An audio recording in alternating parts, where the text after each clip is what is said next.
Hello, my friends. Welcome. My name is Joe. This is the Joe Martino Show. And today we're going to talk about 5 more things that all healthy relationships contain. One of my favorite things to tell people is that the expression of these 5 things, or the expression of these healthy characteristics, they're going to look different in different relationships.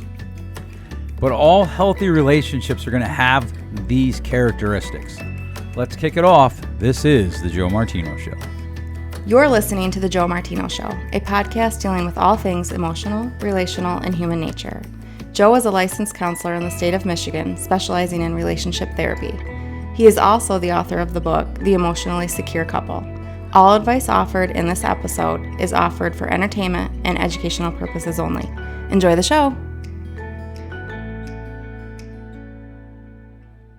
All right. Hello, my friends. Let's pick up part 2 of healthy things that exist in relationships. And this started out as a list for couples, but it is certainly also a list for people who are just in any relationship. These things are healthy for you if you are in any work relationship and relationship with your children. These are just good behaviors, good healthy things to have in any relationship that you have going on in your life today. Just to review very quickly, number 1, that they live intentionally. Number 2, they speak directly, which is not unkind, right? We want to speak kindly. They have clear expectations. They decide what is and is not a problem. They talk about what they want more than what they don't want. So those are the first 5. You can find those if you search the archives of my podcast. If you're brand new to this, if this is your first listen, feel free to look those up. All right, let's pivot now to some more characteristics for today. What exists in healthy relationships? And again, these were originally, kind of filtered out for couples, but I've realized over the years that they exist in any healthy relationship, whether it is parent-child, whether it is a work relationship, healthy, thriving relationships, these exist in. And there is a little caveat to that, of course. Sometimes boundaries require that we do not stay in very much of a relationship with someone. Those boundaries require us to keep someone at a safer distance. And so these would not necessarily apply to those relationships, but these are healthy, thriving relationships. And typically a relationship where we have to put those types of boundaries on, they're not healthy. And so therefore, the rules are a little bit different. All right, number 6, healthy relationships are able to distinguish between what they need versus what they want. And here's what we mean by that. There are things that I need in a relationship from my wife, and there are things that I want. In fact, we could typically run this out. If I do this with couples, I'll actually say there's wants, needs, and wow, that would really be nice. And we need to distinguish between those when we talk about our relationship, when we talk to the people that we love, when we lay out what we're looking for from people. And because here's the thing, if I need it, that elevates the consequences of what that means, right? That elevates the consequences of if I don't get it. I need water to survive. I want that water to be in the form of coffee or tea, right? But I need the water, and if I don't get it, I die. If I don't get coffee, I don't get tea, I'm not going to die. And so there are needs and wants. And a lot of times in relationships, especially in our we need to be more selfish, you have to look out for yourself first society, we confuse the two to where everything we want is what we need. And that's just not accurate. And so healthy couples can distinguish between them. And healthy couples can even use language that distinguishes between them. Language that says, hey, this is something that I want. This is something that I need. My wife and I were having a conversation this weekend, and we were talking about how I had assumed, based on what she had done over numerous weekends, how her Saturday was going to go, simply because there's some things going on in our lives, that has required her to put in some hours at the office. And so I made some plans to get some stuff done, and she had in her mind made some plans to take time off, to not work those particular hours so that she could spend it with me. And so we crisscrossed our time, and we didn't spend it in the way that we want to. We need time together. We need to communicate. And I told her, I said, I can always pivot. I just need to know ahead of time that you're changing what has been kind of set expectations, right? Difference between wants and needs. This is really important for healthy couples. We want to talk about the difference. We want to talk about the difference between what we need and what we want. We want to be able to distinguish that in our mind and in how we communicate it. Healthy couples know why they're doing what they're doing. Here's number 7. They know why they're doing what they're doing. So they don't give in to some level of manipulation or some level of anger because they know that there is no good why for anger and manipulation. Now, they might feel angry. They might actually be really angry, but they use words that are beneficial to the relationship. They seek to protect and to build the relationship, right? So they might actually feel angry. They might actually feel tired. It doesn't matter. Whatever they feel, they know the why of what they're doing. When it comes to their relationship, if you say to them, hey, why are you doing this? I don't know should be a relatively rare answer. I don't know. That should be super rare. Here's why I think I'm doing it. Here's what I think I'm going to get out of it. Here's what I think is going to be accomplished by my doing it. Those should be the types of answers that we get. Healthy relationships know the why of what they're doing. That's really important to remember because so often when we don't know why we're doing what we're doing, we tend to just kind of let things happen, and that tends to work against us in every way that we can imagine. All right, number 8. They kill manipulation. You will never manipulate your way into a healthy relationship. You will never manipulate your way into a thriving relationship. And so what happens is people try to manipulate their way into it, right? If we don't know the why of what we're doing, we tend to try to overcome then bad consequences with intensity, and often that intensity is manipulation. And so what happens is in healthy relationships, we are constantly on vigilance to eradicate and remove manipulation, to eradicate and remove manipulation. Healthy relationships never have manipulation in them, ever. And of course, this is so difficult because in order to eradicate manipulation, we have to open up ourselves to vulnerability. And while it isn't on this list, one thing as I've talked about in the past is that something that all relationships need is vulnerability. Any relationship is by its nature, it has some level of vulnerability to it. And often manipulation is the attempt to control outcomes. Manipulation is the attempt. Often it's an attempt to try to get legitimate needs met in an illegitimate way. It's an attempt to try to protect ourselves. There's a lot of air quotes noble reasons that one might try to manipulate, but it never works. And you know how much I hate universals, but it never works. It never brings health to the relationship. It almost always brings destruction. And so manipulation, certainly we all have our moments where things go sideways. We all have our moments where things are less than desirable, where we do things and we look back and we're like, oh man, I wish I hadn't done that. But when you start to manipulate, or maybe you caught yourself, you've already done the manipulation, then you have to go back and make it right. I'm not saying that anybody, you've got to be perfect to have a healthy relationship, but manipulation cannot be a part of the regular rhythm of your relationship if you want your relationship to be healthy. That just isn't how it works. And it doesn't matter your reasoning. I cannot tell you how often I hear, yes, I did this, fill in the bad thing, and I am justified in doing it because. I just had a couple terminate with me because the one partner was like, yeah, I did do these bad things, like I did these and I said that, but it's because the other partner has been bad for all these years. Right, but that's manipulation. It's poor behavior. And if that's who you want to be, that's fine, but then I can't see you. And you'll need to find another therapist who supports that. And I don't know how you get to healthy that way. I've met employees who have done dumb things. I was in my men's group. There was a guy talking and he's like, yeah, I blew my air horn at 3 a.m. to annoy my neighbor because he's been a jerk to me this year. Like legitimately been a jerk.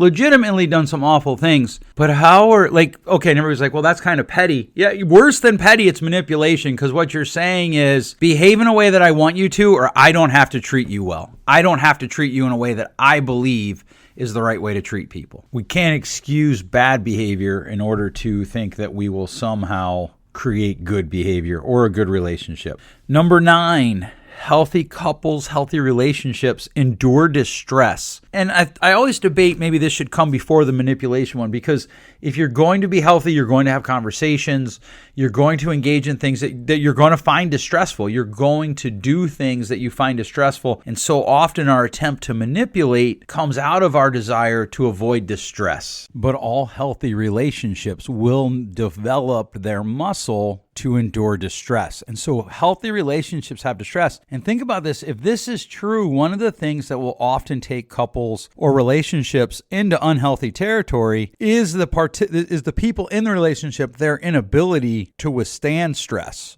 and distress. I feel like we have been sold a relatively big lie that all stress is bad. In fact, that stress is bad for us. If you look up Kelly McGonigal, I've talked about her before. If you look her up, she talks about how stress actually isn't bad for you. It's what you believe about stress that is bad for you. And when she does a TED Talk on it. You can read her book, but if you want to get just the quick version of it, there's a 10-minute TED Talk that she does, maybe 20 minutes, I don't know. But in the beginning of it, people are just laughing at her when she says stress isn't bad for you. It's what you believe about stress that determines whether or not it's bad for you. And people are legitimately laughing at her, and they suddenly stop. Like you can hear as she goes through and she presents her research, they stop laughing. And it's always amazing to me, like they thought she was kidding, because we have been sold this bill of goods that stress is bad. But let me ask you this, what in your life have you achieved that didn't bring stress, and you thought the thing that you achieved was worth achieving? Relationships just bring some level of stress, and it's okay. And healthy couples don't try to make it go away. Now, there's a difference between we endure distress and we intentionally add distress. One of my favorite illustrations is most arguments that people have. They start out as a small fire, and in their right hand, they're holding a mason jar of water that could put the fire out. In their left hand, they're holding a mason jar of jet fuel that will increase the fire. If you're like me and you like to watch videos online, I love to scroll Instagram and watch just stupid videos. I watch a lot of hunting videos, a lot of videos about deer, a lot of videos about guys trying things while they hunt, but I will watch stupid videos of people doing stupid things. And there's this one where this guy's trying to start a fire in his backyard, and it's clearly a suburban backyard, and he's dumping gasoline in the fire, and it comes up. You know, this is why you should never use gasoline to start a fire, by the way. And rather than putting it down, he goes to throw it, which throws gasoline that's on fire all around his backyard. His furniture catches on fire. Everything catches on fire. And then the video ends. But a lot of times with relationships, that is what happens with people, is there's a little fire going, and as it goes, they tend to throw more fuel on it. They throw the fuel around, and everything's on fire. Now, it's just all on fire, and they're caught sideways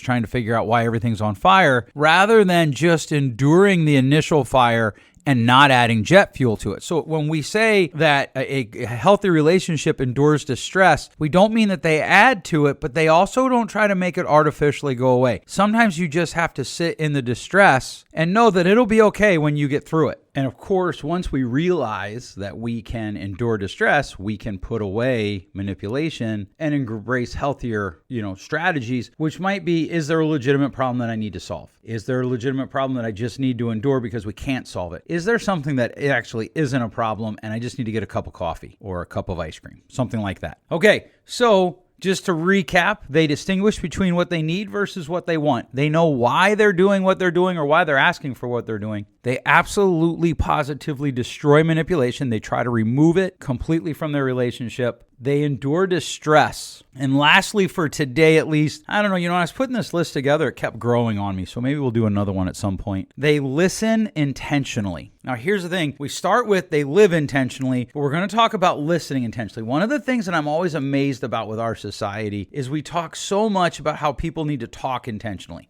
And by and large, I agree with that. I recently was just talking to someone, and they said that it is their goal to never say anything that anyone would find offensive. And so they want to talk very intentionally. I said, well, to what level do you think that the person being offended has a responsibility to make sure that they are listening accurately and correctly, and dare I say it, intentionally? And he looked at me like I had grown numerous heads and maybe had spent some time in a radioactive plant without protection, because he just couldn't. He's like, how in the world could we expect someone to listen intentionally? And then he said very honestly, I don't even know what that means. Listening intentionally is this idea that I am responsible for how I interpret what you're saying. One of the phrases that drives me nuts is this, well, what I heard you say. Well, if that isn't the phrase that came out of my mouth, that isn't what you heard. That's what you interpreted it, and you're responsible for your interpretation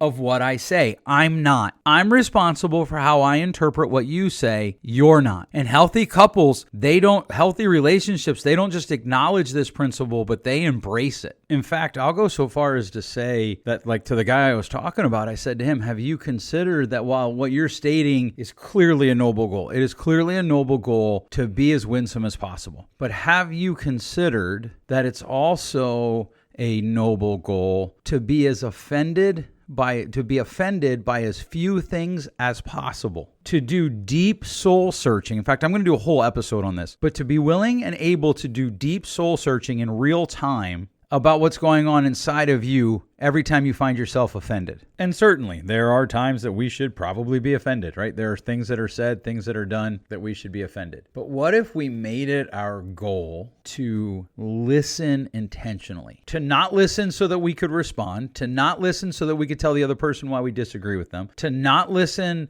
so that we could get our point in, to not listen so that we can set them up and be like, oh yeah, well, but to listen so that first of all, we could truly understand what they were saying. So that we could truly understand what their heart was in what they were saying. So that we could truly understand what their intentions were. So that we could level into those in a way that elevated our listening skills. I'm not talking about just being quiet. I'm talking about actively listening, something we call mirroring here at my agency. In my book, I think it's it's chapter 8, I think, talks about mirroring, about catching what they're saying, both the facts and feelings of what they're saying, and reflecting it back. I sit with couples all the time where one partner tells the other partner, hey, I'm not having my needs met in this way. And I watch as some partners, when they hear that, they take it in and they become great listeners. I also watch as some partners take that in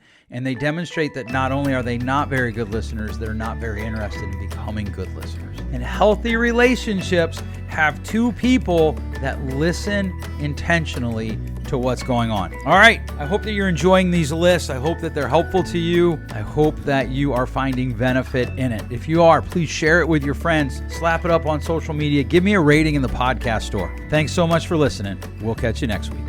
Thanks for listening. If you enjoyed today's show, please share with a friend. And hey, give us that rating in your podcast store. Until next time, change possible.